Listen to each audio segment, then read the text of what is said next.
Film diawali dengan memperlihatkan seorang tahanan di sebuah penjara, di mana dia tiba-tiba menyerang tahanan lain sehingga harus dimasukkan ke ruang isolasi.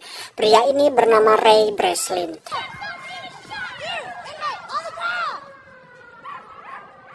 Saat akan dimasukkan, Ray terlihat memperhatikan semua hal yang ada di sana seperti sedang merencanakan sesuatu.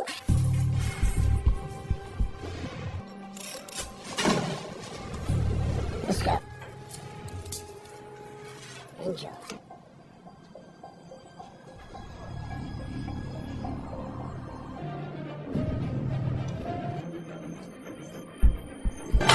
Lunchtime, inmate. Eat your veggies.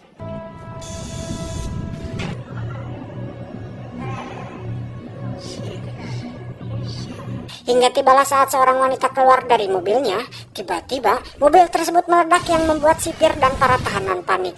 Saat sipir memeriksa CCTV, para tahanan terlihat panik, terkecuali Ray yang tetap duduk manis. Dengan santai sipir pun memeriksa keadaan para tahanan satu persatu, dan saat sipir memeriksa ruangan Ray, di sana hanya ada sebuah buku yang tergeletak tanpa ada Ray di sana.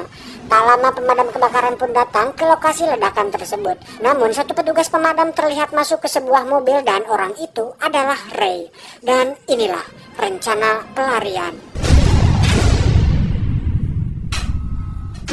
Adegan berpindah kembali ke penjara, di mana kepala penjara nampak terkejut dengan apa yang terjadi. Beliau adalah Lester, bos dari sebuah perusahaan pengamanan internasional yang bekerja sama dengan pemerintah Amerika untuk menguji seberapa aman penjara-penjara yang ada di sana. Dan Ray adalah satu-satunya talent yang Lester miliki karena Ray memiliki sebuah keahlian dan hobi yang sangat unik. Di mana saat orang lain hobi nonton Xvideos dan main game Among Us, Ray memiliki hobi untuk keluar masuk penjara. Bagong gak tuh? Saat ditanya mengenai bagaimana Ray bisa keluar, Ray pun menjelaskan bahwa ada 3 hal dasar untuk meloloskan diri. Yang pertama, memahami tata ruang. 2, mengerti rutinitas. Dan ketiga, memiliki bantuan dari luar atau dalam. Setelah semua siap, kini saatnya kita menjalankan dan menyesuaikan aksinya. Dimulai dengan menganalisa lokasi yang dekat dengan pemadam kebakaran, di mana tingkat keamanan di sana tidak begitu ketat. Selanjutnya, kita harus mencari musuh agar bisa dijebloskan ke ruang isolasi, karena sudah jelas ruang isolasi memiliki penjagaan yang sangat minim. Setelah mengetahui rutinitasnya, kini saatnya kita mengatur dan memberikan tanggal kepada bantuan di luar. Dalam kasus Ray berarti dia hanya perlu menuliskan surat dengan kode tertentu agar timnya bisa mengetahui kapan Ray akan keluar. Kemudian, dengan lapisan tipis linen yang terdapat dalam coklat susu yang dia dapat dari makan siangnya, Ray pun hanya tinggal menempelkannya pada tombol tersebut sehingga sidik jarinya bisa terlihat. Setelah itu, dengan sedikit permainan angka dan insting yang kuat, Ray pun bisa mengetahui berapa 4 digit kode kuncinya. Hingga saatnya para penjaga sedang nyebat sedulu di luar, Ray hanya perlu mengatur layar CCTV seolah dirinya masih berada di sana. Dan Ray hanya punya waktu 1 menit sebelum para penjaga menyadari bahwa Ray tidak ada di sana. Tapi sebelum itu, Ray sudah berada di lokasi pemadam kebakaran dan hanya tinggal naik mobil jemputan yang sudah menunggu. And your man drove me right off the ground. You have any questions? What kind of man would choose to spend most of his life in prison? Adegan berpindah ke gedung perusahaan tempat Ray bekerja. Ray sendiri sudah 14 kali keluar masuk penjara dan itu dia lakukan karena dirinya hanya hidup sendiri tanpa anak dan istri. Satu-satunya keluarga yang dia miliki adalah timnya sendiri yang berjumlah 2 orang. Dan mereka sudah saling melengkapi satu sama lain. Tak lama saat Ray tiba di ruangannya, dia dipanggil untuk menemui seorang klien bernama Jessica. Dia adalah seorang agensi CIA yang meminta Ray untuk mengetes suatu penjara yang lain daripada yang lain, di mana penjara tersebut merupakan fasilitas ketat dan canggih karena diisi oleh para tahanan kelas berat seperti teroris dan penjahat internasional. Satu hal yang menarik adalah penjara tersebut berada di suatu lokasi yang tidak diketahui dan siapapun yang masuk ke sana tidak bisa menghirup udara dari luar karena sangat tertutup dan super ketat. Yang membuat Lester alias si bos menyetujuinya adalah karena CIA ini berani membayar 5 kali lipat dari biasanya, dan meskipun tim Ray kurang menyetujui pekerjaan kali ini, tetapi Ray memutuskan untuk melakukannya. You and your new identity will be picked up from this location.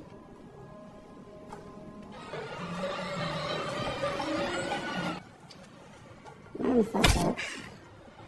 Try it sometime. There you are, babe. Transport is good. Tiba saatnya Ray akan dibawa ke penjara tersebut. Tiba-tiba sebuah mobil datang dan langsung melumpuhkan Ray. Di sana mereka semua nampak sudah merencanakan semuanya dengan matang, dan itu terlihat dari bagaimana mereka mengetahui bahwa Ray memasang alat pelacak di tubuhnya. Melihat hal itu, tim Ray baru menyadari bahwa ada sesuatu yang tidak beres di sini. Tetapi semuanya sudah terlambat.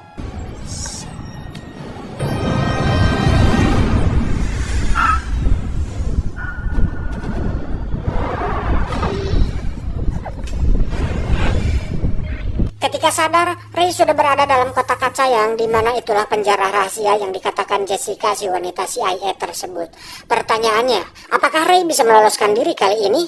Entahlah, hanya Pak Ladosing yang tahu.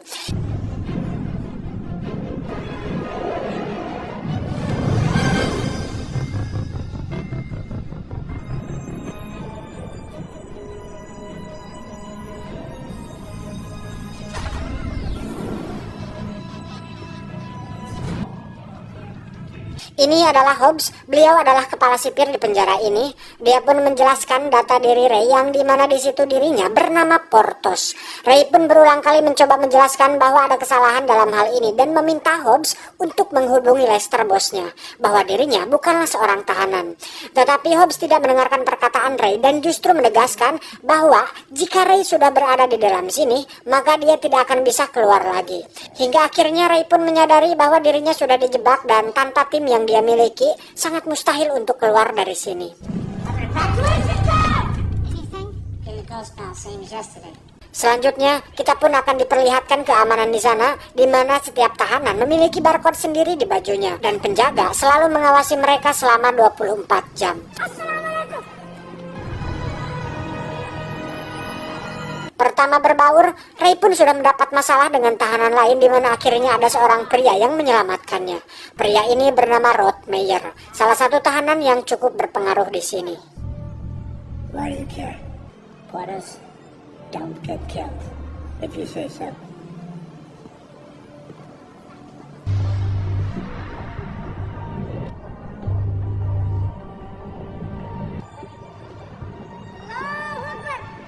Portis. Saat melihat Ray yang selalu memperhatikan keadaan sekitar, Rod Meyer pun menyadari bahwa Ray berbeda dengan tahanan lain. Kemudian dia pun menawarkan bantuan kepada Ray apabila dia membutuhkan sesuatu. Ray pun mengatakan bahwa dia harus masuk ke ruang isolasi. Tanpa banyak pikir, Rod Meyer langsung memukul Ray hingga tersungkur. Dan terjadilah perkelahian yang pada akhirnya membuat Ray dimasukkan ke ruang isolasi. Come on, Ray. Let's see it. Try this. Relax. Pretend.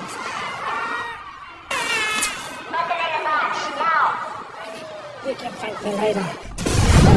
Namun yang tak diduga oleh Ray adalah ruang isolasi di penjara ini sangat amat menyakitkan karena mereka harus disinari oleh lampu yang sangat terang sehingga suhu dalam ruang besi tersebut benar-benar sangat panas. Di sisi lain, tim Ray pun terlihat mendatangi sang bos yang ternyata lepas tangan atas hilangnya Ray. Dan bisa dipastikan, si bos Lester memiliki kesepakatan dengan seseorang untuk menjebloskan Ray ke dalam penjara tersebut.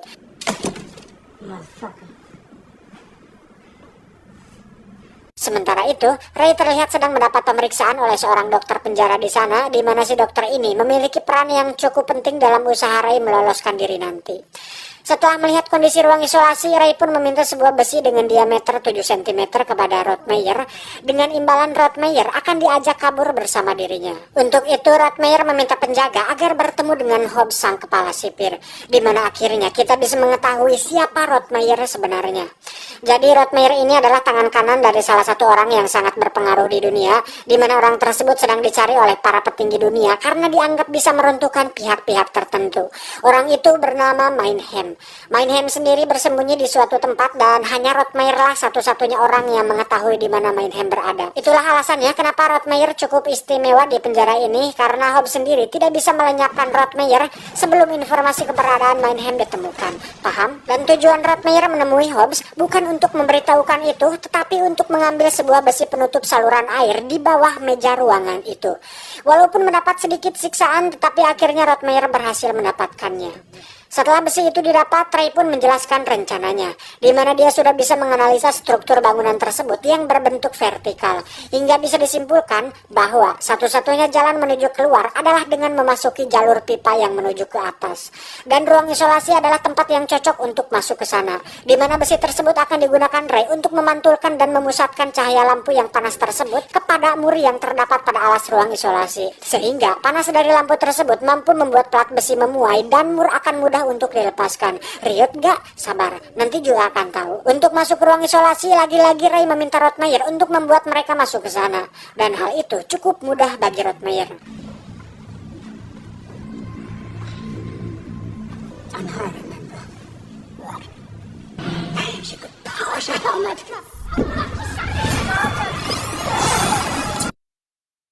Setibanya di ruang isolasi, Ray pun langsung menjalankan aksinya.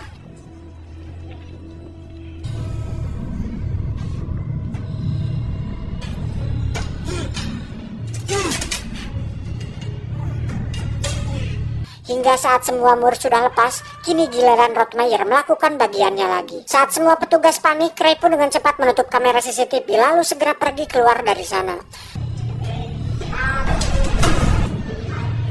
Hey, I got a camera malfunction box too.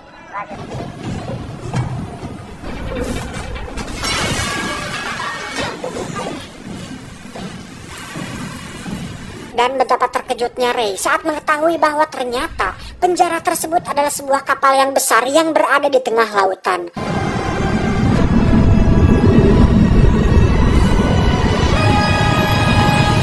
Alhasil, Ray pun harus berpikir lebih keras untuk bisa keluar dari penjara sekaligus pergi dari lautan tersebut. Sementara itu, Hobbs terlihat sedang teleponan bersama Lester yang ternyata mereka juga melakukan kesepakatan di mana Lester memberitahukan siapa Ray sebenarnya dan meminta Hobbs untuk memastikan agar Ray tidak keluar dari sana. Lantas kenapa Lester melakukan itu? Ya, tentu saja duit. Apalagi jika bukan duit. Modal di WC umum aja pakai duit. And breakfast. Dengan semua informasi itu, Hobbs pun menyuruh anak buahnya untuk menyiksa Ray setiap hari agar mental dan konsentrasinya lemah sehingga tidak memiliki waktu untuk memikirkan cara agar bisa lolos dari penjara ini.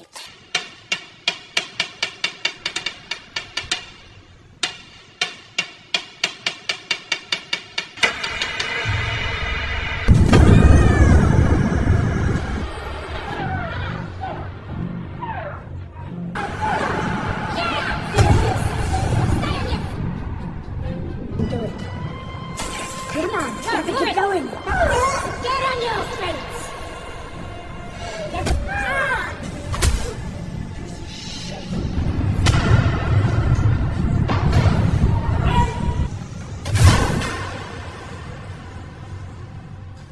Namun Ray tetaplah Ray. Dibantu oleh Rottmeier, Ray pun tetap memahami rutinitas para penjaga hingga akhirnya didapatkanlah sebuah rencana untuk memanfaatkan sang dokter sebagai perantara dirinya dan dunia luar.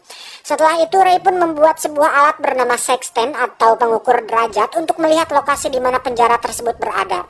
Namun masalahnya harus ada orang yang pergi ke tempat terbuka untuk menggunakan alat tersebut. Tiba-tiba Ray dipukul oleh para penjaga dan dibawa ke penjara sisi bagian lain di mana di sana dia hanya sendirian. So the people who paid for you to be here want you here forever. This is the reality. Melihat situasi tersebut, Ray pun tidak bertindak lebay dan berteriak anjay, tetapi dia berinisiatif untuk membuat kesepakatan dengan Hobbs. Ray mengatakan bahwa dia dan Rottmeier memiliki hubungan yang sangat dekat dan Ray sanggup memberikan informasi mengenai keberadaan Meinheim. Sempat menolak, Hobbs pun akhirnya menyetujui kesepakatan tersebut. Namun pada faktanya, Ray memberikan informasi palsu untuk mengulur waktu sembari menjalankan rencananya secepat mungkin. I want Mannheim and his whole network. Every word that you and Rottmeier share, I will personally pull the fucking life out of you. So what happened? I played you. Untuk mengukur derajat, Ray dan Rottmeier pun bekerja sama dengan seorang muslim yang ada di sana, di mana si mas-mas ini memberitahu Hobbs mengenai rencana pelarian yang dilakukan oleh Ray dan Rottmeier. Si mas-mas akan memberikan semua informasi asalkan dia bisa beribadah di tempat terbuka dan Hobbs menyetujuinya. I want to be seen by my God, Mr. Hobbs!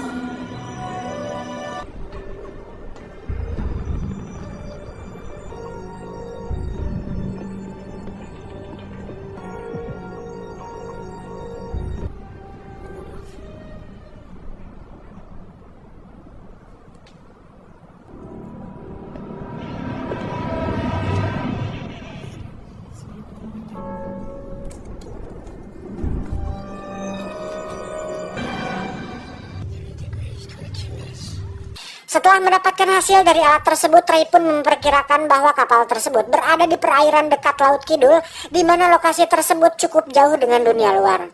Jadi sekarang mereka hanya tinggal mengirim pesan kepada orang luar untuk menjemput mereka. Namun masalahnya, mereka harus secepatnya melangsungkan rencana tersebut sebelum Hobbs menyadari bahwa semua informasi mengenai Mayhem adalah palsu. Sementara itu, sang dokter pun terlihat mengirim pesan kepada anak buah Rottmeier mengenai lokasi mereka, di mana si dokter diiming-imingi uang yang banyak setelah mereka keluar dari sana. Di sisi lain, Hobbs pun melihat Ray sedang berbicara serius dengan seorang pria berpeci, di mana itu hanyalah sebuah pengalihan. Hobbs pun menyimpulkan bahwa Ray akan membantu si pria itu meloloskan diri. So Blacksea, check with the crowd force there. I want to know everyone who's involved. You will, sir.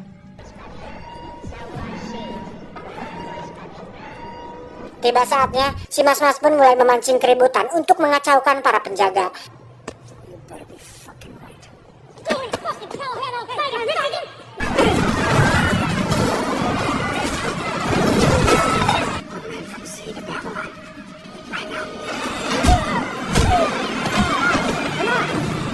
Kemudian dengan cepat Ray, Rottmeier, dan si Mas-Mas pun langsung mencari jalan keluar dari sana.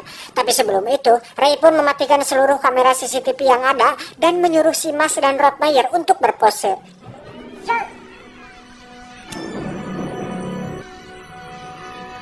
Say cheese. Deh. Alright, this is it. Engage security protocol 5. Di sisi lain terlihat helikopter jemputan sedang dalam perjalanan menuju ke sana, sehingga mereka harus dengan cepat sampai di tempat terbuka tepat waktu. Tapi dalam perjalanan tersebut, si Mas pun harus tertembak oleh para penjaga yang memburu mereka.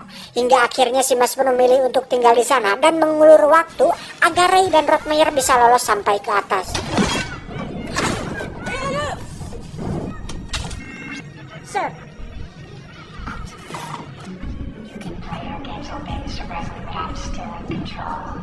What if I do? I'll be right behind you. What? Come on, let's do it. Just give me your gun. I'll be with you. Dengan kekuatan cinta dan cicilan kredipo yang belum lunas, si Mas pun menembaki para penjaga, walaupun pada akhirnya dia harus tewas.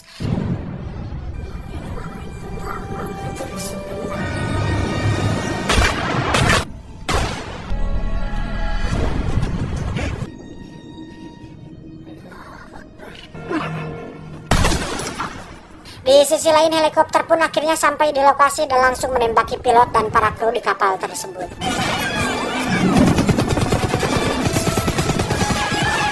Dan di sisi lain, Rottmeier pun sampai di atas duluan untuk mengamankan area.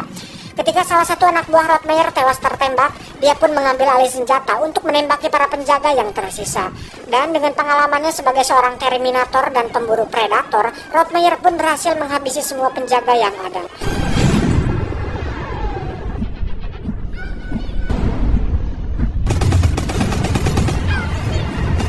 Sementara itu, Ray yang sudah selesai dengan pertarungannya langsung masuk ke dalam tangki air yang menuju ke saluran pembuangan. Sadar akan hal itu, Hobbs pun dengan cepat pergi ke atas dan menyuruh anak buahnya untuk memeriksa tepian kapal. Hingga saatnya Ray berhasil keluar, dia langsung menaiki tangga helikopter dan menggantung di sana. Melihat hal itu, Hobbs pun langsung menembaki Ray. Tapi karena dia belum pernah main PUBG dan Point Blank, Hobbs pun berkali-kali salah sasaran dan justru kehabisan peluru. Dan saat giliran Ray menembak, dia juga nampak salah sasaran. Tetapi bukan Rambo namanya jika tidak punya sebuah rencana, karena Ray menembaki drum berisi minyak dan meledakannya hingga Hobbs harus tewas terbakar. Mamam.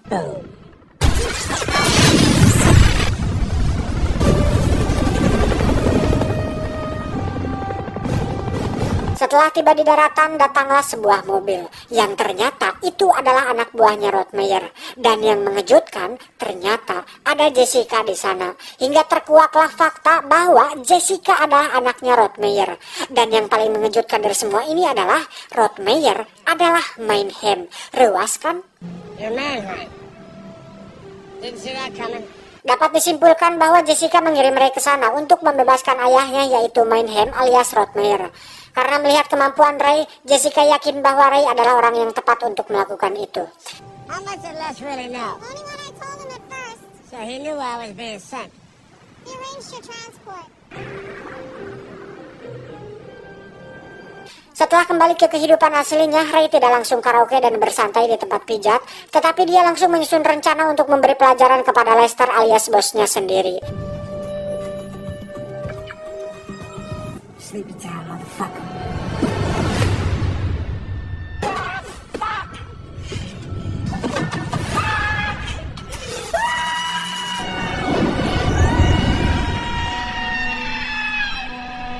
Setelah semua selesai, kini Ray memutuskan untuk tidak lagi mencoba meloloskan diri dari penjara dan memilih untuk meloloskan para calon sarjana yang mandat karena pandemi.